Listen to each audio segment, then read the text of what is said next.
All right, well, everybody, thank you for coming on board. And so, good morning to some of you, good afternoon to others of you. And I am talking about succeeding as an independent evaluation consultant.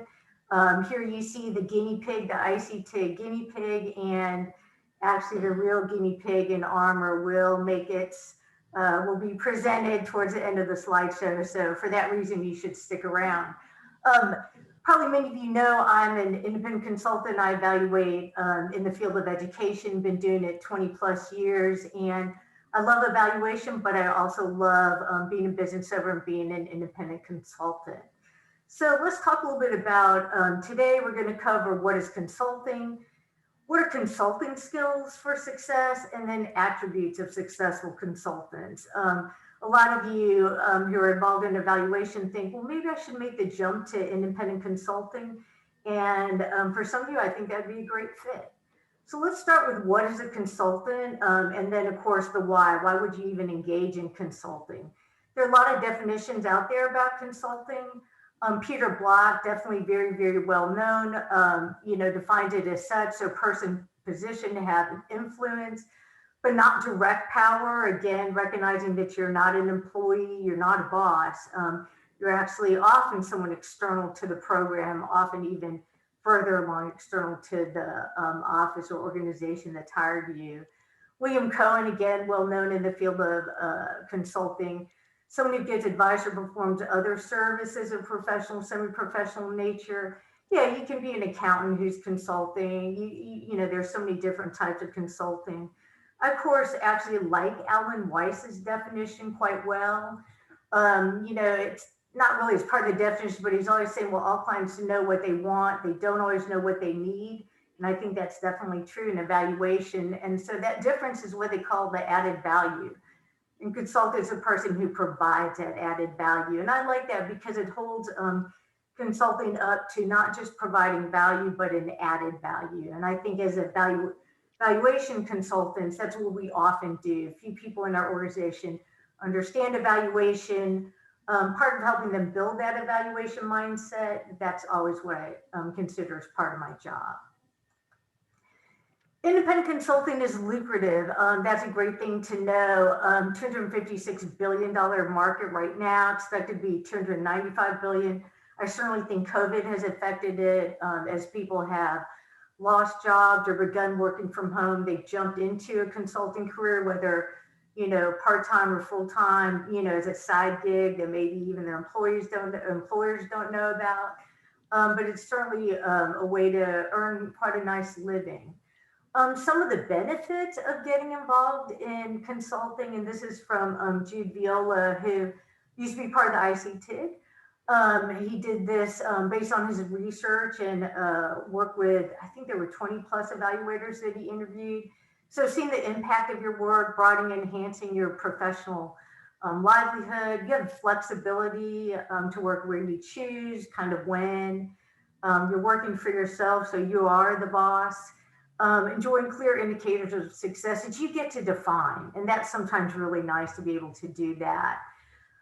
So whether you're a glass half full or half empty, as Indra Nuri says, every year in consulting is like 3 years in the corporate world because you have multiple clients, multiple issues, you grow so much.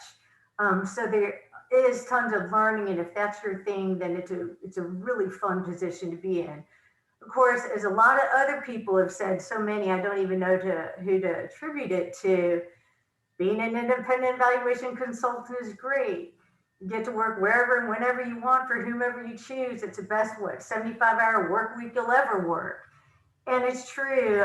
You don't know when the work's going to come, when it's going to go away. You're always looking for work if you're like most independent consultants I know. But then you also often have work, which is great. Some days, yeah, it's 25 hours within a 24-hour workday. Other days, maybe it's 6, 7, 4, 5, who knows how many hours. Want to go to your kid's game, you get to go. You just might spend some time, later that evening working, but there is some flexibility and I enjoy that. It takes different skills to be a consultant than it does to be an evaluator. And I think that's something that not everyone thinks about. But I think as soon as you ask yourself that very first question most people ask, which is, how am I going to find work? You've got to start thinking about some of those different skills that are needed. And so here are probably the five main ones through the reading and research that I've done. And so marketing, business and financial management, organization, time management, and networking. So those are some of the skill sets you'll need to beef up if you want to be successful as an independent evaluation consultant. Whether you're the head of the firm, whether it's just you by yourself, whether it's you and 30 others or two others, however you work it, these are some things you definitely want to think about and skill sets you definitely want to focus on. How will I find work? Again, that's the driver of anybody who's going into independent consulting. That's the driver for them to consider ways they're going to be successful.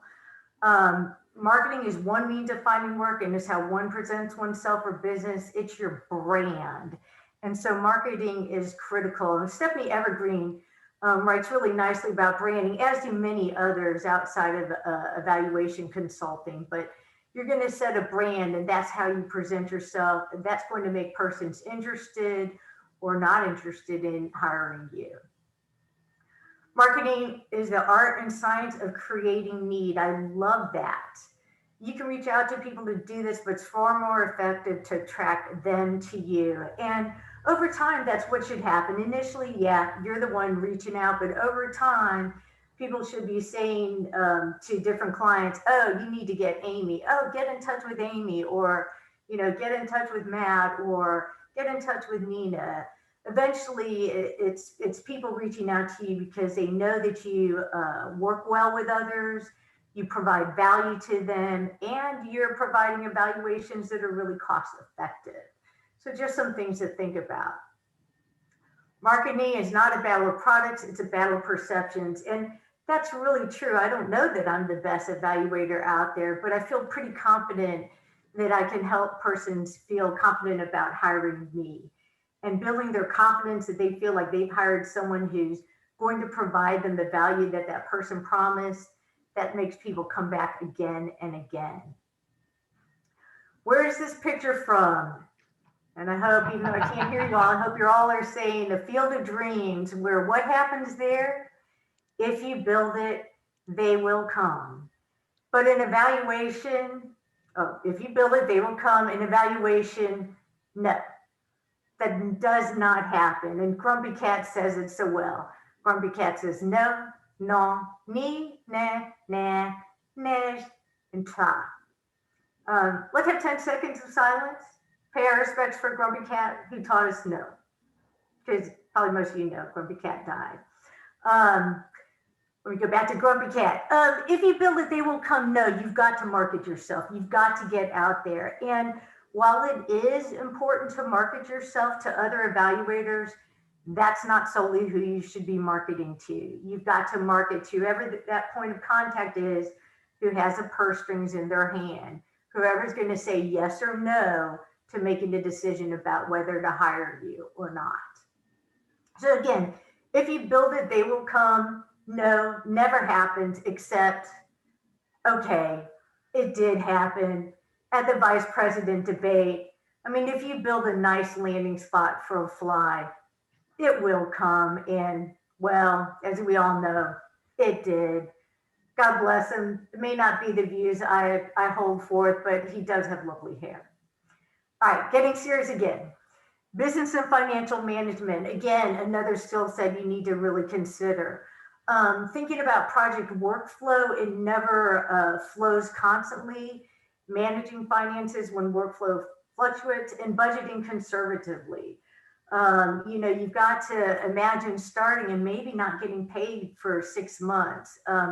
Even now, especially with, I hate to say it, but university work, there's just so many hoops and forms and everything you have to go through before you get that first check. So especially as you're starting out, how are you going to weather maybe 6 months of not receiving a paycheck? And then over time thinking, hopefully you'll have a better idea of how money flows in and out of your business, and budget conservatively. I run my business out of my house. It doesn't take much. I need internet, I need a computer, I need certain software, SDSS, those sorts of things, but really doesn't take tons. I don't need, high decorated space. I do my own decorating. So thinking about things like that, especially as you hire on new people, do you have the money flow to ensure you can pay them because they expect a monthly paycheck? Um, Only 67% of new businesses survive 2 years. Only 44% survive 4 years. And then even over that time, only a third are profitable, or slightly around 40% are profitable. That's something to consider. How are you going to be profitable? What makes you stand out compared to the other evaluators? And there are other evaluators and they're awesome. But what are you going to set yourself? How do you set yourself apart? That's something certainly to consider as you move forward. 82% of business failures are due to cash flow. And again, I cannot underscore that enough. I've seen it even with my very good friends who have been in independent consultancies that they started and who have left or gone in and out and in and out, often due to cash flow. And of course, it's always the lack of cash flowing to your business. Overestimating future sales volumes, again, an issue to consider.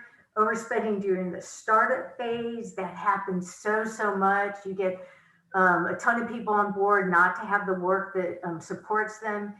Being passive about past due receivables. Yes, sometimes it is hard to say, hey, you're 3 months, overdue and I need that money. And again, not using a cash flow budget. Yes, you may have cash coming in, but until it's in your bank account, don't spend it. It's just like being smart as an adult with any kind of budget, budgeting household expenses, budgeting your kids' tuition and other school fees, all those sorts of things. And again, not ensuring a large enough cash cushion for when times are lean. And you never know when that time is going to be. You can be very successful for very long, and then for whatever reason, maybe you aren't. I know a few friends who've gotten hit hard with COVID. Some things they thought were going to be signed did not get signed. Some work that they thought was going to happen, well, it didn't happen on the project front. So there's no way for them to evaluate it. So certainly in the last 6 months, there are quite a few people I know have had to scramble a little bit depending on how large of a cash cushion they have. Organization, you've got to be able to organize everything from commitments to schedules, minimizing interruptions, streamlining tasks, managing other constraints. Interruptions are going to happen constantly, and you've got to figure out a way to deal with them, especially around ever-changing schedules, different commitments coming up. As you get used to your work, there are tasks you can streamline. Maybe I use a consultant myself for all my bookkeeping. I don't do it well. It takes me a long time. I can hire someone at a lower hourly rate than I would charge. And for that reason, it makes more sense for me to use someone external to do that sort of bookkeeping. And I get something that's I feel way more confident about than if I had done my own bookkeeping. So just considering ways to handle these sort of issues because they're always coming up. Being organized takes more time to focus on paid work. You will spend a lot of time on unpaid work. Marketing is unpaid work, and you're going to need time, though, to focus on your paid work.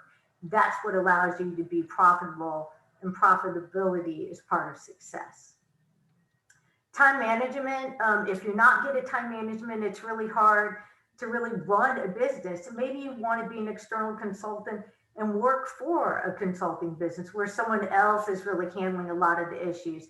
But again, time management, no matter when, is important. So as Stephen Covey writes, and I really find this useful all across my life, key is not to prioritize what's on your schedule, but to schedule your priorities.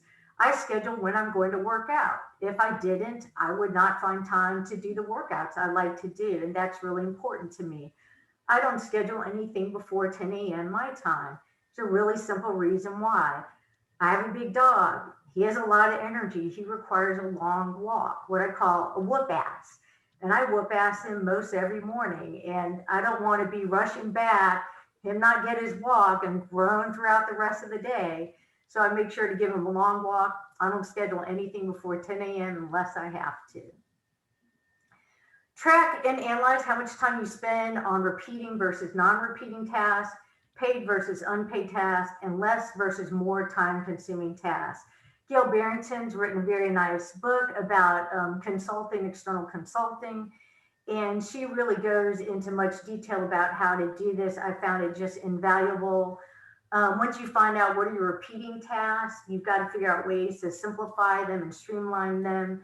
Same thing with the paid versus the unpaid tasks and the less versus more time consuming tasks. I certainly hire other people to do data entry, sometimes either to do initial run through of data.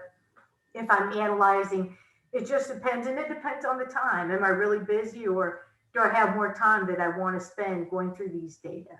So things to consider as you develop a business and decide to go into consulting. Streamline, again, I said streamline repeated or unpaid tasks and maximize time available for time intensive or profitable tasks. Last is networking. And again, I'd like to talk a little bit about what it is. So using one's contact, increase one's business, enhance knowledge, or also sphere of influence. I really like to network to find other people I really enjoy. So some of my colleagues are my friends, and certainly vice versa. I like to network with people who are like me, but as frequently as with people who are very different from me. It takes all kinds of people and all different types of knowledge to be educated, and I'm always looking forward to educating myself. The savvy evaluator recognizes other evaluators as collaborators, not competitors. Sure, you're going to go into meetings and the person who was interviewing before you is going to be a good friend of yours. Yeah, maybe they're a competitor at that point, but they're also a collaborator. At some point you're going to go find a project and think, wow, I need somebody else on board. Who could I go to? And it's going to be one of those persons that is a good competitor. I thought this was really interesting. In 2006 TIG survey response, 50% of evaluators had collaborated with another evaluators, and 93% of those representing firms with 3 or more persons as subcontracted with independent evaluators. And that really made me rethink reaching out to people who are involved in independent evaluation firms, even the large firms, not just 3 or 4, but 10, 15, 20, 200. There's a lot of different times when people want to use independent evaluators as subcontractors. Again, I like going into meetings, and even when I'm being interviewed, it's often nice to say, well, I just saw my friend go out the door. She's great. You can't go wrong with her. Let me tell you what I think I bring, maybe even what I bring that's different from him or her. But it's also really nice to feel confident about the other evaluators that and, be able to give a thumbs up to the evaluation personnel as a group. Sometimes we get a bad name. People talk about, beltway bandits and take a lot of money for not giving a lot of, response back. And I like to know evaluators and be able to say, no, they give you the value added. So getting to know other evaluators is critical. But again, I would also say you need to consider making sure points of contacts within the places where you want to get work. So whether it's education departments or health departments, environmental groups, who knows, whatever it is. So we talked a little bit about the skill set. I think it's really important to consider attributes of successful consultants. Again, and I really turn to Jude Viola and Gail Barrington. They've done a lot of work around this and written about it. Peter Drucker puts it really well. My greatest strength as a consultant is to be ignorant and ask a few questions. I like to ask questions, but the other thing I really like to do is listen. And so when you're trying to get work and the people that are looking to you recognize you as someone who asks critical questions, but also listens with a critical ear, I think that really helps them feel confident about what, who they're hiring and where their dedication is. Some of the things that have been raised, and again, Gail Barrington to speak to these, you have to have an intellectual capacity, you have to have self-confidence, kind of what I say, the moxie, the kind of ability to go out there and not just be confident, but really kind of have a flair for representing yourself. You have to have adaptability. I do work in education, but it also involves so many different sectors. I've evaluated a nuclear pipe fitting program. I've evaluated pre-K programs. I've evaluated college programs. I've evaluated various camps. I mean, you just name it. So that adaptability, and then certainly endurance. Again, whether you're working your 75 hours, maybe it's a 25-hour day, even though there's only 24 hours, or it's your 5-hour day, but endurance too for the long haul, for the ebb and flow of work, and of course the ebb and flow of cash. Flexible, competent, persistent, studious, disciplined, and sociable. I think that's very important, while also being a problem solver and hard worker. So those again are other attributes that have been raised.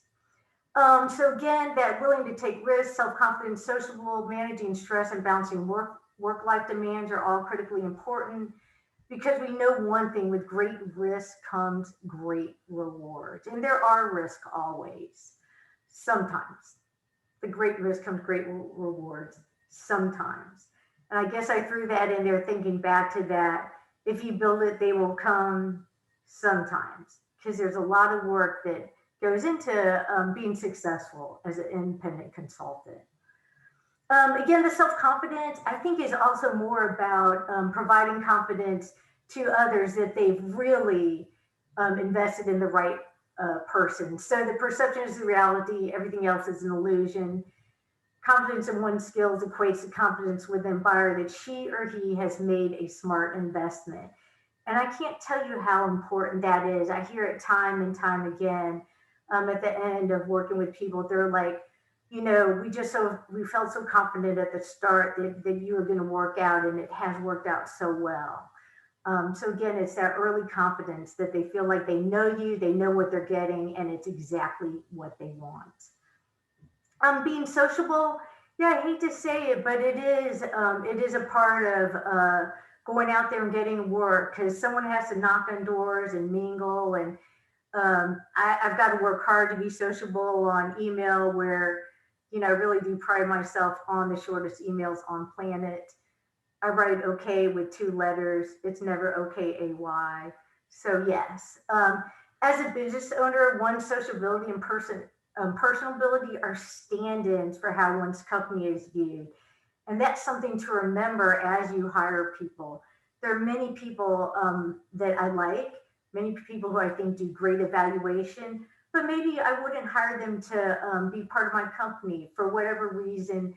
They don't fit with how I want my company viewed. And it's not to say that they're bad, it's just I have a different view and different idea for how I want someone outside to look in and look at my company. So it's something to consider, your front-facing self to others. You have to be sociable and personable in a way that, again, builds that confidence.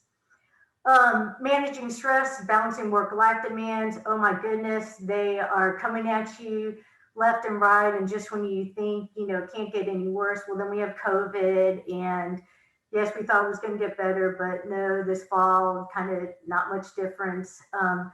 So yes, even during these times when people are expecting your work to be done, you've got to give it to them. So it's just something to think about, that maybe there are certain times where it's makes more sense to jump off and go into independent consulting than other times. The more experience you have as an evaluator never ever hurts. I know a lot of people who jump off into independent consulting at the end years of their time spent working. They may be, in their 60s or 70s and decide, yeah, I think I'm going to do some independent consulting. And that's as good a time as in your early 20s. It's whatever works best for you. So let me wrap up. With the right skills and personal attributes, independent evaluation consulting is a viable career path. I tell you to go boldly forward. Hopefully, unlike this guinea pig, you won't need this full set of armor. You can look back at this PowerPoint and maybe have gained a thought or two. But this is the slide, not the exact slide, but the picture is the exact picture I used in a presentation I did to the ICT. This is real armor. It sold for $23,400 on eBay, with the money going to a Virginia rescue group that focused on guinea pigs. So I do kind of feel bad for the little guinea pig included in the armor. But I want to thank you all. Here are some of my notes. Different persons that I have talked about and from where I got information. I'm hoping that Matt will make this PowerPoint available to anyone. I'll make sure he gets it, and I'm more than happy for you to have it. And then again, just a quick thank you. You can reach me, the agermuth@gmail is probably the very best address. And I always look forward to getting emails and talking about evaluation and independent consulting.